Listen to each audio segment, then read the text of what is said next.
ഇന്നൊരു get ready with me ആണ്. അപ്പോൾ ഞാൻ ഡ്യൂട്ടിക്ക് പോകുന്നതിന് മുമ്പേ സാധാരണ ഇന്ന് ഒരുങ്ങാറുള്ളത് ഇങ്ങനെയാണ്. അപ്പം കുറച്ച് നാൾ മുമ്പേ ഞാൻ ഒന്നും ഇടത്തില്ലായിരുന്നു. അതിന് മുമ്പേ ഞാൻ നന്നായി മേക്കപ്പ് ചെയ്യുമായിരുന്നു. ഇപ്പം ഞാൻ പതിയെ തുടങ്ങിയിട്ടുണ്ട് പഴയ പോലെ തന്നെ കേട്ടോ.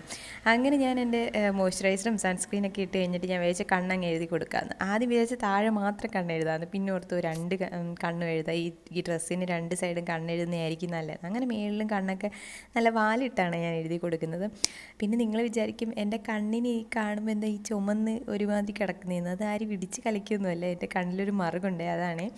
അങ്ങനെ ഞാൻ എൻ്റെ കണ്ണൊക്കെ നന്നായി എഴുതി കൊടുത്തു. പിന്നെ ലിപ്പ് ലൈനർ വെച്ച് ലിപ്പ് ലൈനൊക്കെ ചെയ്ത് കൊടുക്കുകയാണ്. റെഡ് കളർ ലിപ്സ്റ്റിക്ക് എനിക്ക് എപ്പോഴും ഇഷ്ടം, കാരണം അതിടുമ്പോൾ നമ്മുടെ മുഖം ഒന്ന് ബ്രൈറ്റായിട്ട് തോന്നുന്നത്. അങ്ങനെ ഞാൻ എൻ്റെ കയ്യിലുണ്ടായിരുന്ന ലിപ്പ് ലൈനർ വെച്ച് ലിപ്പൊക്കെ ലൈൻ ചെയ്ത് കൊടുത്തു. പിന്നെ എൻ്റെ ഏറ്റവും ഫേവറേറ്റ് ആയിട്ടുള്ള ലിപ്സ്റ്റിക്ക് വെച്ചിട്ട് ഞാനാണെങ്കിൽ ലിപ്സ്റ്റിക്കൊക്കെ നന്നായിട്ട് ഇട്ട് കൊടുക്കുകയാണ്. ഇട്ടെടുത്ത് കഴിഞ്ഞിട്ട് നമ്മൾ എത്രയൊക്കെ ഇങ്ങനെ ലിപ്സ്റ്റിക്ക് ഇടുന്ന പോലെയൊക്കെ കാണിച്ചാലും കൈ വെച്ചിട്ടൊന്ന് കറക്റ്റാക്കിയില്ലേ എനിക്ക് സമാധാനം കിട്ടത്തില്ല.